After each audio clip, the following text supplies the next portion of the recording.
Good morning. This is an awesome day. This is the first of its kind enrichment series event that we will be hosting. As my team knows, we're really focused on making sure that this is the best place to work, that we have a world-class organization, but that we're continuing to learn and to grow. I want to just acknowledge that we have a packed house here. Thank you all for coming. We also have our friends joining us across the county virtually. All right, so this is a hybrid event. This is one in which we are going to have an opportunity to learn more about Montgomery County's African American history, which is deeper than I think any of us probably ever knew. I'm going to ask you all to turn to the next slide. Many people are actually not aware of how deep the history, the African American history here in this county goes. In fact, as you can see on this slide, it's a map. These dots represent communities, black enclaves that were in this county. 200 plus years, excuse me. And what is an enclave? It's a community where people lived, where they thrived, where there were churches, there were community centers, homes and schools. And as you will see depicted, in the 1800s, there were approximately 44% of this county's population was African American. Okay, and so you can also see that that number has dwindled over the years. And so, next slide, I want to take a moment because we, as HOC, have a strong connection to these communities. In fact, we have various properties and developments that reside in places where these communities were. Stewarttown, as many know, of course, Tobytown, where we have a deep connection, Sandy Spring, and Littonville, Tanglewood, I bet many people didn't even realize. And of course, Heritage Emory Grove. There's an African saying, and the Reverend's heard me say this before, called Sankofa. It's a word from the Akan people of Ghana, and it means to go back and get it. It's a phrase that encourages people to learn from the past to inform the future and to reach back to move forward. It also means that it's not taboo to fetch what is at risk of being left behind. The symbol Sankofa is often depicted in Adinkra stamps as a mythical bird that's looking back with its feet forward, as well as a stylistic heart. We are fortunate today to have someone who knows the true meaning of Sankofa and more about these communities, especially Heritage Emory Grove, than probably anyone else. Reverend Timothy Warner. Next slide. Reverend Warner is a true friend of HOC. In fact, he knows many of you all in this room. He's someone for whom I have great adoration.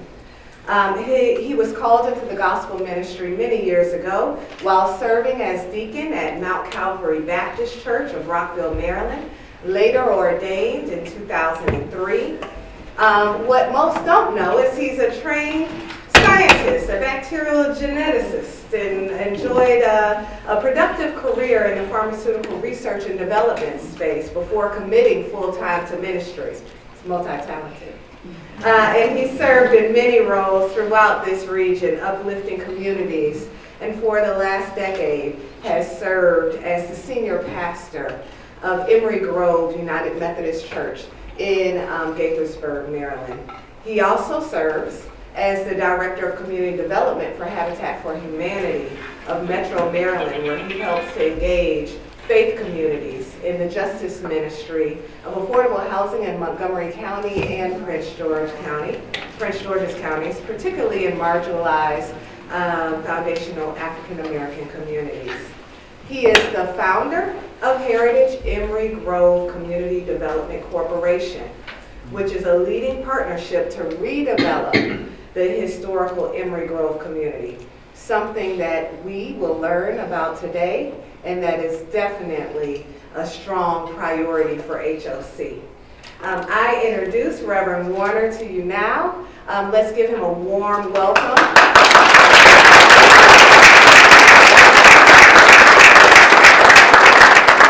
He will share with us, he will educate us, he will enlighten us about Heritage Emory Grove, why it's such an important community that we are invested in. And after he goes through his presentation, we will have an opportunity for questions and answers. I turn it over to you, Reverend. Thank you very much. It is a blessing and an honor to be among you this morning. Let me just first say a couple things about your leader. I am more impressed with her the more I talk with her.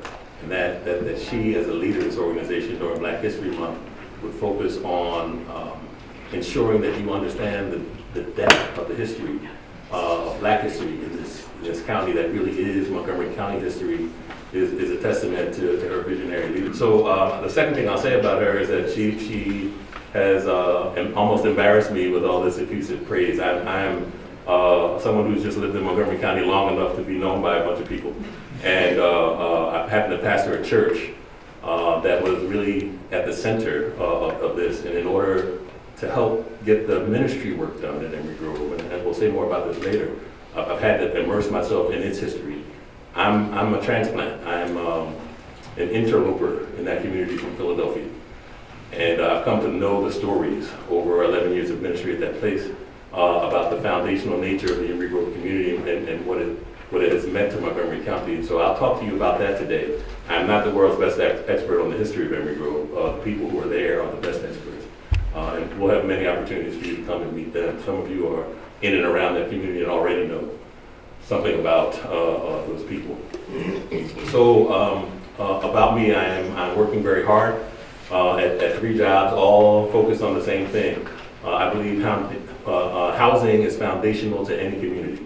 If you can live in a community where you can afford to own a home, in a connected community, every social determinant of health and wealth all shift in an upward way there. And we know that the society in which we live comes against that reality for certain people. Many of those people you all serve, and I just want to commend you for the work that you do every day to help community. I will ask that you give yourselves a round of applause for the work that you do every day.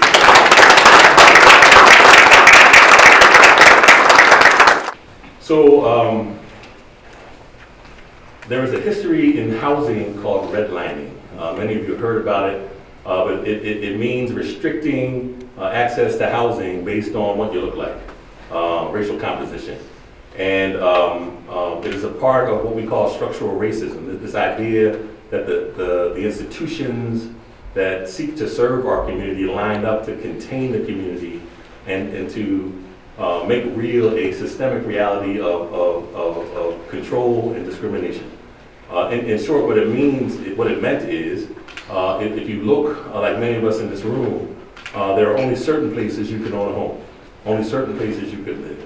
And the laws dictated it, the banking policies dictated it, the local policies dictated it, the processes in owning and buying a home, the realty processes all dictated, the banking processes, all of it conspired to make this happen in our country. So it wasn't KKK with hoods on, but it was the policies that integrated into society that made that happen. That is what structural racism looks like. At the heart of it, the policies lined up to contain people. So there was federal law in 34, 37, and 68, Fair Housing Acts, all of them. What happens in policy is the rules that we get to work under is that they espouse to do something positive. 68, for instance, made it illegal to discriminate by what you look like as to where you can live. Who could be against that? What it also did was enable to concentrate poverty in certain places. So you see housing projects begin to develop around then. And this policy called urban renewal came out of it. And what urban renewal did is concentrate poverty. It is a surrogate measure for race in this country to this day. So if I talk about poverty, all of you think black and brown. right? That's just natural, we know it. We look in the school system, who is achieving at worst in the school system? Black and brown. Who is at the bottom of the wealth gap? Black and brown. So poverty was its endpoint, and when you, a surrogate endpoint, and when you concentrate poverty in places, you concentrate black people in some places. In order to do it, you remove people from where they're naturally living to places where you concentrated the poverty. This is what the effect of urban renewal was in Emory Grove. But this was happening all over the nation, all at the same time. And the interesting thing about it is that it had lasting impacts all over the nation. What I'm going to talk to you today is a story really of two towns. And you can see the differences in what happened to those two towns, one of which is Emory Grove, the other is Washington Grove. But just know that history has systemically, historically oppressed certain people by policy. Structural racism is a reality in the United States of America that is based on the strange marriage we have between capitalism and democracy that requires an underclass. And it requires people to be thinking about how much money can I make and how much power can I maintain. Not to get too far afield, look at what's happening in our government today. You'll see those two things driving everything. So know that you're working in that environment, and the only way to resist that is at the level of work that you do every day with people. We'll talk more about that in a moment. So that's urban renewal. Next slide, please. This slide was meant to cause some tension in you. First of all, it's hard to read, and I'm not expecting you to understand everything that's on here. It's a mess. And I want you to know that it is a mess because what it represents is also a mess. At the bottom of this, though, is a functional community that, while poor, was thriving in Emory Grove. So what's represented around the outside of the pictures are entities that function well in our community. It's really an overlay of what's currently at Emory Grove based on what used to be there. So I want you to hear that the community has completely changed in ways that I'll describe to you. In fact, the old community literally no longer exists because of urban renewal. But what was there at some point in time was a party place, an entertainment venue called the Dewdrop Inn. Legendary in Montgomery County. If you grew up in that era, you may not admit it, but you came to Emory Grove to party at some point in time. And the reason you came to party at Emory Grove is because all the famous acts on what they called then the chitlin circuit, right? You couldn't perform in every venue, you had to go into black venues. So all those acts on their way to the Howard Theater in Washington, D.C. for Friday and Saturday concerts would stop on Thursday nights at the Dewdrop Inn in rural Maryland and Emory Grove at the time. And you can imagine what the vibe was in that kind of a place. It is legendary. People still return to our church to talk about it all the time. But that was there in Emory Grove. One of the members of our church famously had to, something about Little Richard's process.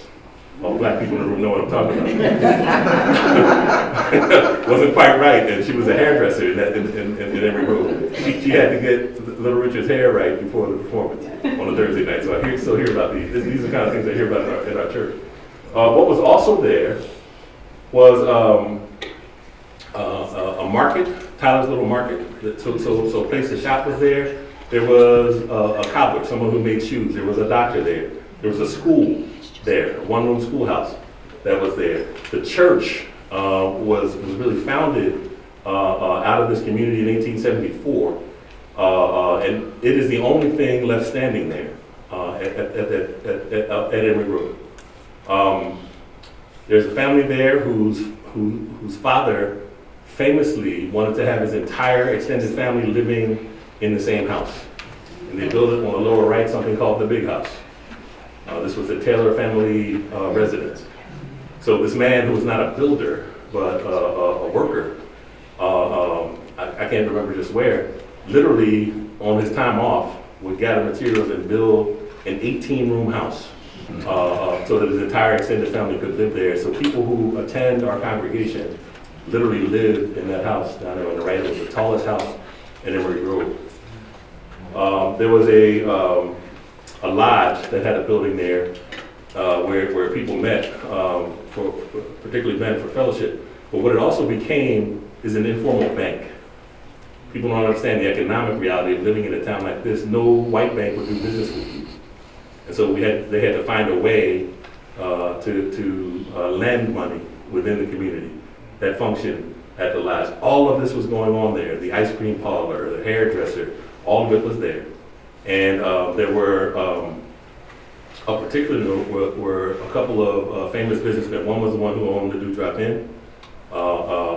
There was another businessman there who owned another entertainment facility, but also through an accident was able to purchase what we now call Johnson Park, that land.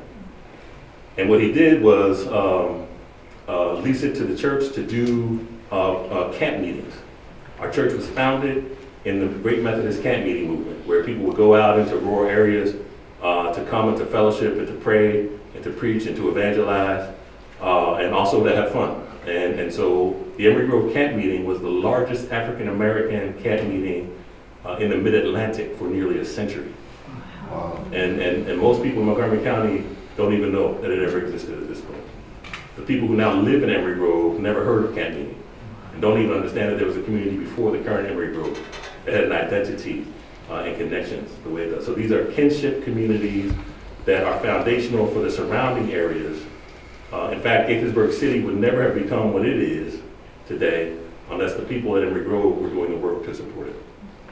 These are what I call foundational communities. These existed all over the country, certainly here in Montgomery County, and some of the neighborhoods that Chelsea just talked about. So there's an awful lot that was going on. So the church was there, the camp meeting grounds over there, and all of it was destroyed during urban renewal. The meta-narrative is that the government came in and said, if your houses don't have water and sewer, they are subpar, let us build you houses that are structurally more sound, and you will be able to afford what we build and move back to the community. And so folks largely uneducated, some of whom thought they had hit the lottery, right? You're going to sell this land and you're going to build me something better, this is great. All sold their land for what became pennies on the dollar. And what they got in return was a bunch of Section 8 housing that they could rent and not own. And a brand new, at the time, shiny community center, recreation center with a pool, which has meant now for generations, folks have been hindered from owning their property, and most of them are still renting. Here's the thing about housing ownership. Most of us who have built any wealth in this county have done so through equity in our houses. Price of housing rarely goes down on the long trend, it always goes up. And that wealth, that cash becomes wealth that's passed down from generation to generation. And so it's impossible for a community to thrive when the wealth is always leaving the community and never stays. And Emory Grove is typical of that. On top of this, Montgomery County decided then, I don't know how pernicious it was, I don't know how well planned it was, but it deposited a bunch of poverty in this county because you put the poverty where black folks are at that time. There's a gate there that was built by World War II German POWs on a lane down to our cemetery. And one would ask, why in the world would German POWs be in Emory Grove? Well, you put them where the rest of the day labor is. And so people camped there from another country because they were where the poor people were, and the poor people happened to be all black. That's the nature of what this community is. So in the 80s, of course, with housing that was built there, it became sort of a Montgomery County capital for crack addiction, right? And so it's been coming back from that over these years. We'll talk a little bit more when we get to it about what we are trying to do there. Next slide, please. So just to tell you, these camp meetings, these were from 1950, just advertising that you could come to camp meeting for 25 cents. And you would bring your family and your pots and pans, and you would cook, and you would eat, and you would pray, and you would fellowship. There was baseball. The other thing I didn't tell you about Johnson Park was that it had the first lit baseball field in Montgomery County where Negro leagues came through barnstorming. So in that era, you were either playing baseball, you were going to church, or you were at a dance that was sponsored by the community. Those were all forms of entertainment that you could have. Next slide, please. So urban renewal comes, enabled by this Housing Act of '68. It involved concentrating this poverty based on poverty that was a surrogate endpoint to race, as I said. But this is what really made the blatant racism that was in Jim Crow. It really made this systemic and structural. But urban renewal came to Emery Grove. The town has never been the same since then. And what we talk about in terms of urban renewal, whenever we refer to it, we also say the words Negro removal around this topic because the black people who lived in Emery Grove were displaced, most of whom never returned to the community at all. So the map that Chelsea just showed you is like this one. This is 1865. And remember now, in 1860, I think on the map Chelsea showed, there were almost as many black people in Montgomery County as white. And you can see if you're trying to maintain control and trying to maintain wealth, this became a problem when black people are free. And so the trends continue from a historical basis. Emery Grove's right in the middle. It's in Gaithersburg, unincorporated Gaithersburg, not Gaithersburg City. But in every one of these communities, something like this happened. All of them had a church. All of them had a cemetery. All of them had a school.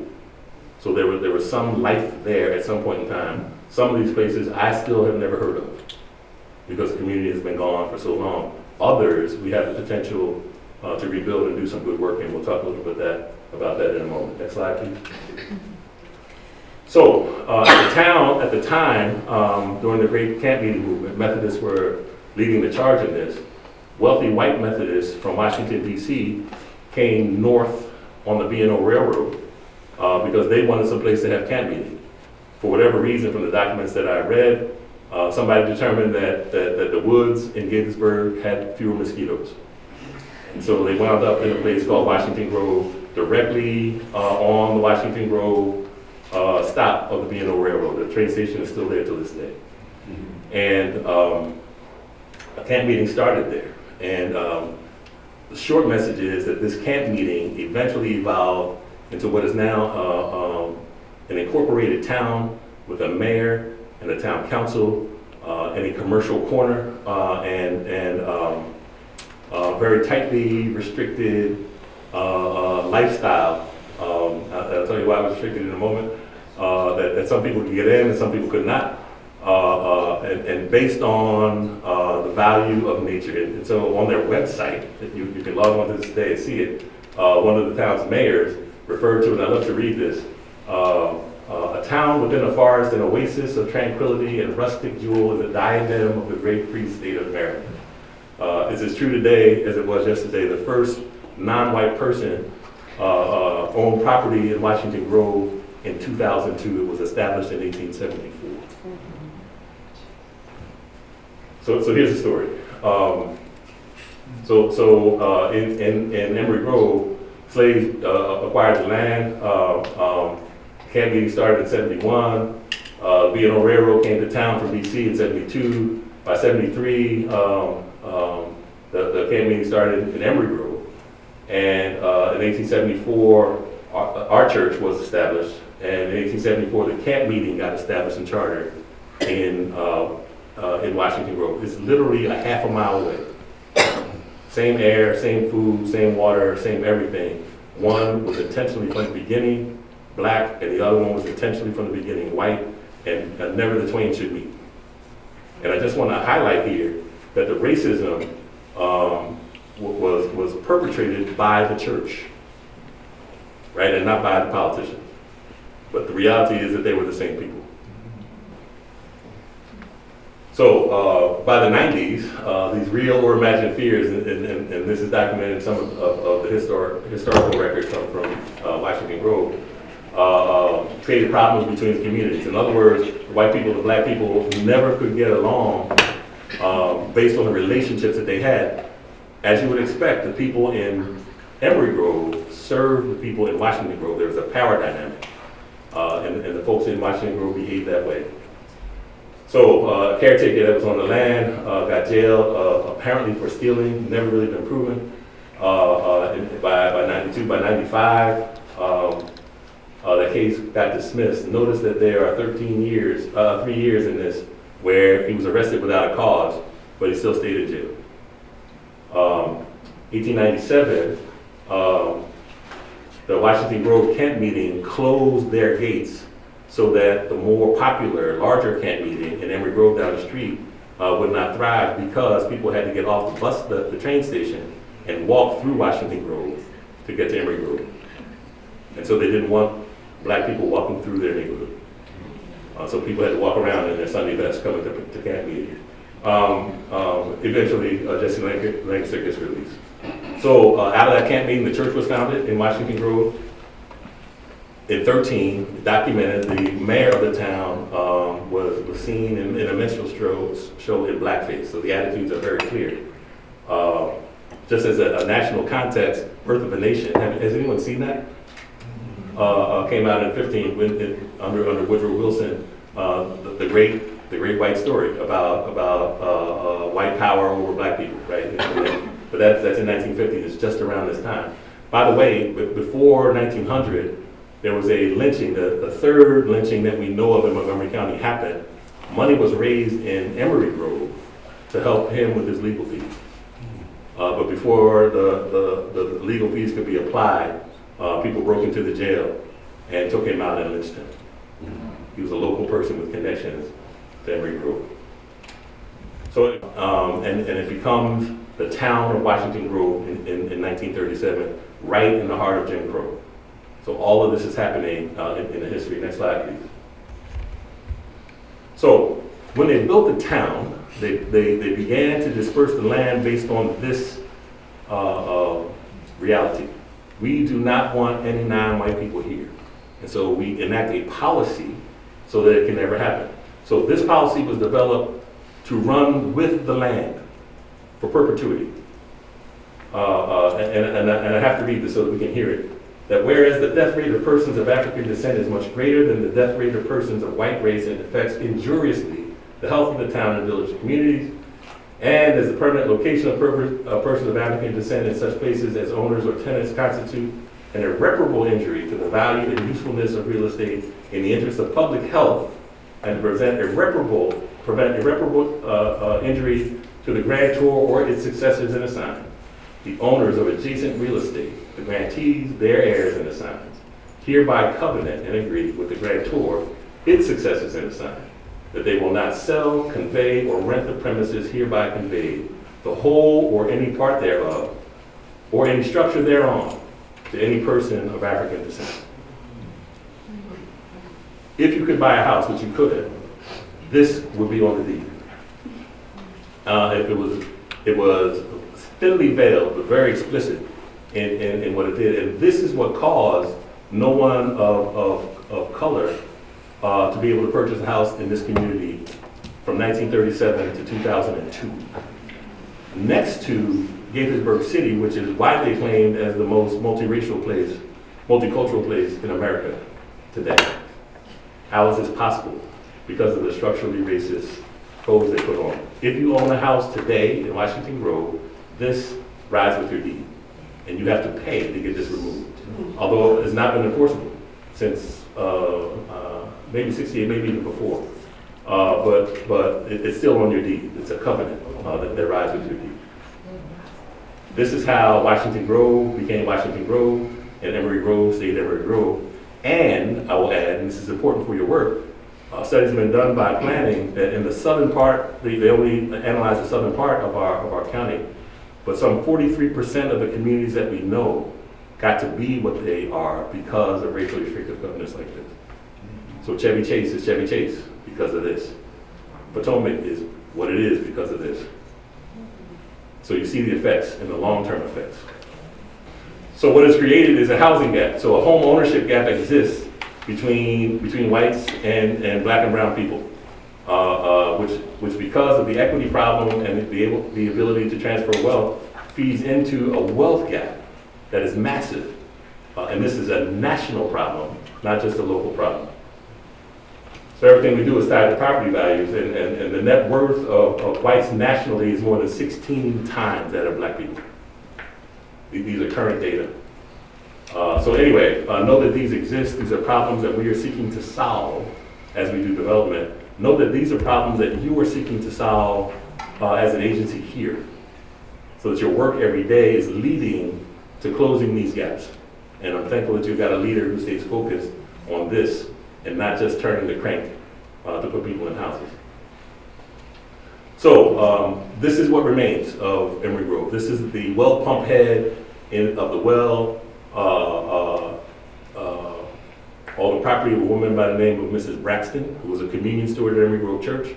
Somehow or another, this got left over in the new development. But structurally, besides the church, this is the only evidence that a town was ever existent in Emory Grove. And so it is a symbol to us.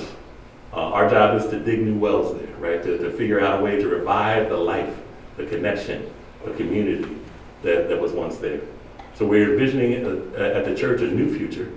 When I got there 11 years ago, after spending a few years getting to know people so that they would tell me their stories, at a visioning retreat, we came up with a vision that we would, on land that we owned or would purchase, recreate community. It's big, hairy, unbelievable. How are we ever going to do this kind of a vision? Because our church is not wealthy. It's not a large church at all. Probably never will be a mega church, but it will be a church that is in the center of the life of the community that's there and deeply connected to it, as long as I'm breathing anyway. So we sought out to do that. And so we've been purchasing houses. We now own a block of land on the north side of Washington Grove Lane, from Emory Grove Road down to Mid-County Highway. And as we got to the end of that purchasing process, we sought a development partner to begin developing this community on these 4.5 acres of land that we own. And I went naturally to Habitat for Humanity because I was familiar with their model. At Habitat, folks can, for a 1% down payment with a 0% interest mortgage, buy a house that never had an opportunity to buy a house before with equity built into the deal. So that when you have stayed there a certain amount of years, all the equity that was built up will belong to the owner. I wanted people to come back to the community. I wanted people who were in the community who were not native Emory Grovers to have an opportunity to own homes. This seemed to be the best model. As it turned out, this agency was already talking to Habitat about doing the moderately priced dwelling units when they refurbished Emory Grove Village and Washington Square across the street from the church. And so I naturally had a conversation with HOC, and we went from us thinking about developing 4.5 acres of land to planning to literally rebuild the town of Emory Grove. The new vision is about what is now about 550 units of housing, ownership and rental across the full spectrum of affordability, all the way down to 30% of AMI. It is huge. I don't know that anything like this has been done in Montgomery County, but it needs to be done in this place because Emory Grove was the first, and in my opinion, the worst example of urban renewal in the county. And so the county needs to understand that this is a county-wide issue. So we've embarked upon that, and I want to spend just a few minutes telling you about what that is, and then we'll stop. So I told you, this all came out of a vision. We wanted to do all we could to affirm the history of the community because it's rich. We wanted to make sure that the community around us was blessed by the work we were doing, and we needed to collaborate with people. We understood all those, and these are still our mantra as we go forward. We've stood up a nonprofit to do the development. We are pretty good at worshiping, but we don't know anything about land development. So we stood up a CDC to be able to draw the land development talent to get this done. So that's been functioning 2 or 3 years now. Our church has been funding the work of the CDC for a number of years now. And one of the big partners for us is the organization for which you work. We are so grateful for HOC in this, who recognizes that having had a part in urban renewal, that they also have a responsibility to help correct it. So there's a moral aspect to your work that your leader gets intimately, and we're so grateful to be partnering with HOC. But we're also partnering with Habitat for Humanity because the MPDUs across the street are going to be done, at least in part, by Habitat for Humanity so that they have this model. All of that is working with a ton of county agencies and some for-profit partners. Everybody's involved in this work. It is a large, massive project. So very quickly, we're going to be developing what are now 38 townhouses on our land. This is an old picture. Ignore everything to the left because it's changing every day. But our church is at about 2 o'clock, and all the land to the left of it going down is land that we're going to be developing on. So there are 3 or 4 houses there now. There are going to be 38 places for people to live, all of which they will own on our land. Here is what the entire development looks like in the future. To the southeast of this are the properties where Emory Grove Village and Capitol Square are now. There are going to be a ton of rental and townhome opportunities there that HOC is in charge of developing. I think Haley Development is doing those. That is in process now. We're just at the beginning of the entitlement phase for that work. But eventually, that's going to leverage county property that's going to be used in Pepper Ridge and on the other side of what is now a recreation center and pool. And there's a fourth aspect to this that I'll get to in a moment. But know that if you want to live affordably, Emory Grove is going to be the place to do it, and it will not look like Emory Grove Village or Capitol Square going forward. So we've been working with University of Maryland to help us in various aspects of this, one of which, strangely you would think, is around our church used to be a cemetery. And we need to know where bodies are buried if we're going to develop it. So we work with the geology department to do some ground penetrating radar studies. We don't want to get to a point where we're disturbing remains, right? We want to make sure we do it intelligently. And so we work with, there's a landscape architecture department to reimagine our cemetery lane and what could be done to beautify a school next to us that was built 2 years before Brown versus Board of Education. We called it the Longview School. And so we have plans to build a big community garden there and to connect folks on a walking path between Washington Grove and Emory Grove to the cemetery. So we've got plans to do all of it. Next slide, please. Which will allow, we're working out a deal with Montgomery County Public Schools on the 11-acre lot of that school to take half of it and build some houses, workforce housing for Montgomery County Public School staff. So all of that is going on. We are incredibly busy approaching that work and grateful for the opportunity. So with that, I'm going to close. I'm hoping that you all have lots of questions that I can help answer, or maybe ask different questions that will make you think differently about the work.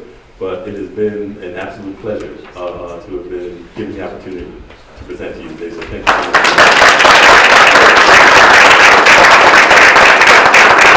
Thank you so much. Thank you. Thank you. The history is deep, and as I promised you all, we would be enlightened and enriched with the information that Reverend Warner has been able to impart upon us.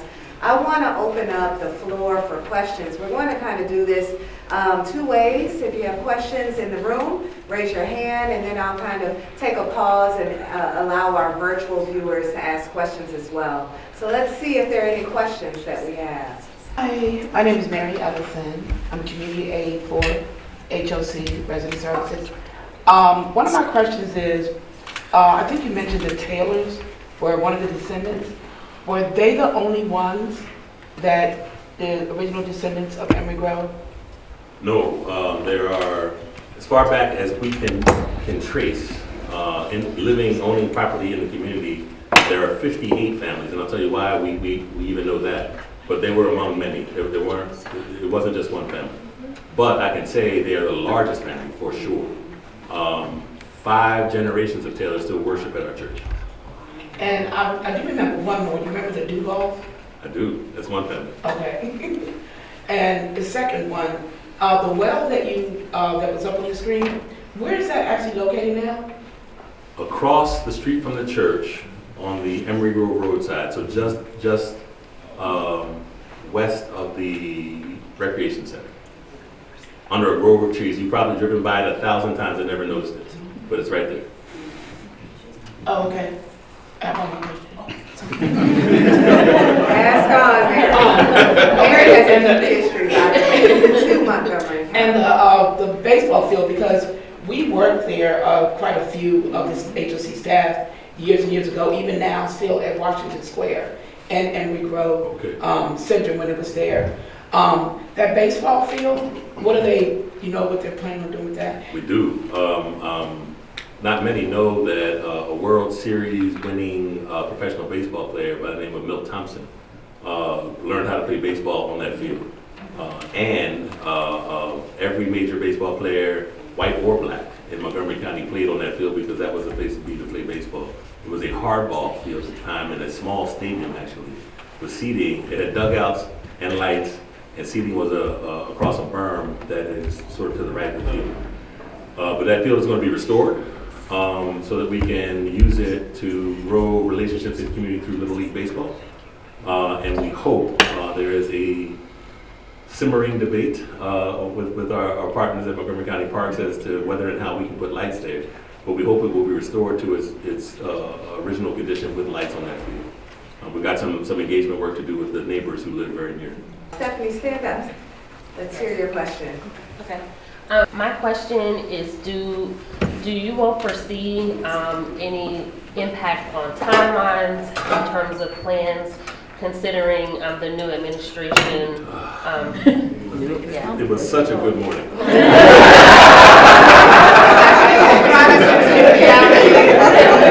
Reality check. Just for our family online, the question that was just posed is, what does this current administration and what's going on right now, how will that impact, if any, the development timeline and the progress of this development? So the short answer is we don't know. Right? Our crystal ball is as foggy as everybody else's, and we don't even have the capacity to read one because we believe God is going to do the work for us. But if we're talking about the two things that our new president has been talking about, deportations and tariffs, both of them will significantly and negatively impact this development. And we are all on pins and needles because we're a small church without a whole lot of money. What do the costs of development, what happens to the cost of development when the folks who are primarily doing the work are in danger of deportation? If they're still here, are they going to show up to work? And how does that impact, who's going to do the work and how much is it going to cost to do that? The second part of this around tariffs is that we buy a massive amount of lumber from Canada. And if there's tariffs on these wood frame structures that we're about to build, how is that going to impact development costs? And are we going to get 5/6 of the way done in construction and run into a lack of money to get it done, or a lack of will? Third thing is this: if some of the people, listen, Emory Grove is now comprised mostly of immigrants from various places. But if some of the people are afraid to participate, are they going to come to purchase the houses that we build? All of those things are big questions. I just want to state for the record that we trust in God. And we believe God is going to get us through this. You know, I don't know whether I'm allowed to preach at HOC. I'm disclaimer, we're a non-political, non-religious agency. Great points. I want to ask this question of you. You know, you just mentioned how the community has evolved, right? It's a community that now, looks very different than it did before. There definitely are a lot of stakeholders that you have to juggle, in addition to the efforts to bring back the history and to bring back those families that really were displaced in all of this. And I'd love for you to share with us a little bit about how you've been balancing that. How do we balance that moving forward as we rebuild this community? Thank you for that excellent question. That takes me back to something I should have mentioned in the presentation. When we formed the vision for this, it was about repatriating people from the younger generations of original Emory Grovers, but it was also to welcome folks who are currently in the community into both the ethic of the old community, where every adult was the parent of every child, right? Some of you understand what that means. And where you could get a meal at every house. Nobody locked their door. All those great things were happening. How can we invite the people who come from other countries into that ethic in this place to recreate a community, right? That was also a part of our consideration. So that when we built our board of directors, when we structured it in our charter document, we made space for the foundational families of Emory Grove, those representatives, to be a part of our board. We made space for the leadership of our church so that the nonprofit would never get away from the vision of the church. But we also made intentional space for our neighbors. So all the homeowners associations around us have places on our board so that we can develop the vision together. It's a practical matter for us. We don't want to get halfway through and somebody say, I never had anything to do with this, please stop production. But we also want to foster a sense of community there. And the only way to do that in a functional way is to invite people to the planning of it so that everybody owns the vision together. So that's one thing that we've done to help this. I will say that it's not been easy. Folks who come from marginalized spaces, and certainly when language is a barrier and culture is a barrier, are not quick to come forward and say, hey, I want to be a part of that, because they don't feel competent to participate in those things. So we've had to do some special outreach to do that, and we're still in the midst of it. The board is not where we want it to be just yet, and so we are continuing to do that development. I see a hand is raised. Sharonda? My question is just a general question. We as housers serve the Montgomery County community. What advice would you give to us to combat some of the things that have created structural racism in the work that we do? Big, deep question that requires a 3-day summit, right? First of all, let me commend you for the work that you do. I used to be a scientist, and in clinical research, we talk about sequelae, what you have left over from the disease that's still remaining, or from the treatment, right? You all deal every day on the ground with the sequelae of structural racism. The behaviors that you see on the ground come from somewhere. It's not cultural, it is caused by something. And there's trauma that's been repeated year after year, after day, that creates some of those behaviors. One of which is, I can only aspire to rent, and I depend on my voucher to do so. And I can't see above that to do any better, right? In the 80s, I can't imagine the number of police calls that came through Emory Grove Village and Campbell Square. Not because the people were bad, but because the way we did it was less than functional. So to answer your question, operate every day in the knowledge of the history that you're dealing with what systemic racism has produced, and don't assign that to the character of the people. That's good. Yeah?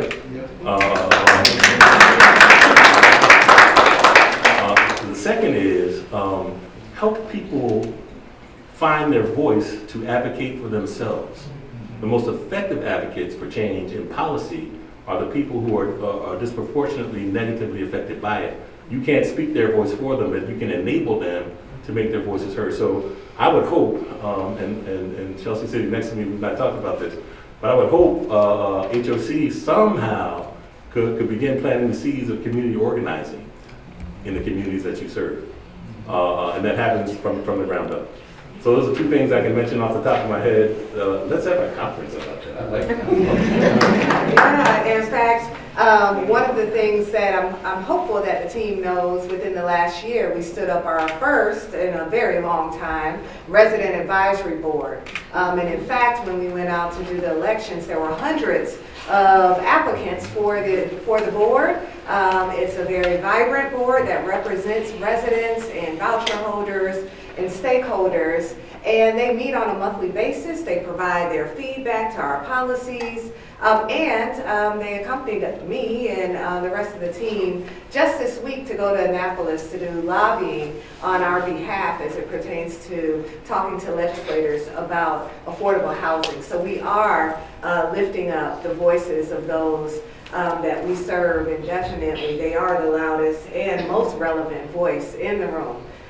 So great. I want to pause and ask if there are any questions online, or at least get a opportunity. Oh, I see here. Here's the question. Did the concentration of the poor in certain areas exist before the new laws of 1968? I spent part of my life in such a place in Washington, D.C. called Berry Farms, late 50s into the early 60s. Obviously, this type of housing fit for the poor was always existing. Can you say something about slavery in Montgomery County before the Civil War? Yes, big good questions coming up. So the big dividing line for me is about intent, both on the home buyer and on the ones providing the housing. So after slavery, to take this all the way back, there's always been segregated housing, right? Slavery was segregated housing. Certain people had the housing around the field, right? Certain other among them had housing in the big house. And that has always extended to housing in general. After slavery, though, black people chose to live together because of affinity and protection, right? A clan was coming through, and you needed to have some other people with you. You bought what you could buy. You bought what was granted to you by the people who had land in Reconstruction. So there's always been segregation. The reason has been different. But in modern times, policy has intentionally concentrated poverty and by extension black and brown people to control them and to build wealth for the people in power. So the intent is very different. Strange state around slavery. We all live in the South. I came down here in 1979 from Philadelphia to American University, thinking that Washington D.C. and the metropolitan area was northern. It isn't. Never has been, right? And so we're this slavery border state, and we need to understand that. Well, because of that, we talk about slavery on plantations south of here. But here, we don't talk about slavery on plantations, we talk about farming. So all these farms in Gaithersburg that used to be there were actually plantations, where black people were doing the work. That's why 44% of the population was black in 1860, right? But we don't talk about that. And so the housing naturally follows that trend. That's the other point. Great. And I've seen the many changes that have happened. I remember where Pike and Rose was just like Toys R Us and everything like that. As you know, there's many forms of racism. And it's just racism is just a precursor to genocide. If you look at it that way, right now there's no genocide. We have to commit an ethocide, and ethocide is a killing of a culture. So, is there anything that we could do, or someone I could do, to make sure that going forward, I don't have any kids, but when I do have kids, that they can combat things that we see right now that are happening in Montgomery County and across the nation? Deep questions at HFC. You'll make me work so hard on it. So I would ask you to look at what we've done and extend that as a movement. We are one among what were 40, 50, 60 foundational African American communities in this county. We are seeking to redig those old wells. There's some scriptural context to this where people came to redig the wells of their father Abraham in history. And there's somebody who's been to church right there. Trying not to preach, I really am. Anyway, we need to redig the wells in those communities and let those become the places where you choose to get married and live and raise your children, because we need to get intimately involved in the life of the communities where we live and where we work. We need to seek their welfare, because it is in their peace and welfare that we find ours. So that's an important thing to remember. So wherever you are, figure out how to make this a movement. How do we go back to those old communities and help them thrive again? Second piece of this is that you need to collaborate to do it. Not just with the agencies who can help you do it. Our money's, we don't have a lot of money in community, we have people. The money is largely concentrated in agencies like this. And so we need those partners, but we also need partners among the people who are living there, who are most often in this county. We are a majority minority county. There are more folks who are non-white than there are white people in Montgomery County now. We need to collaborate with them to see how we can make those communities relevant for them, bring them into the dream of homeownership. So those are the two things I could suggest early, but again, this will be a part of this 3-day conference that HOC is going to sponsor. Well, listen, team, this is, first of all, let's give a wonderful round.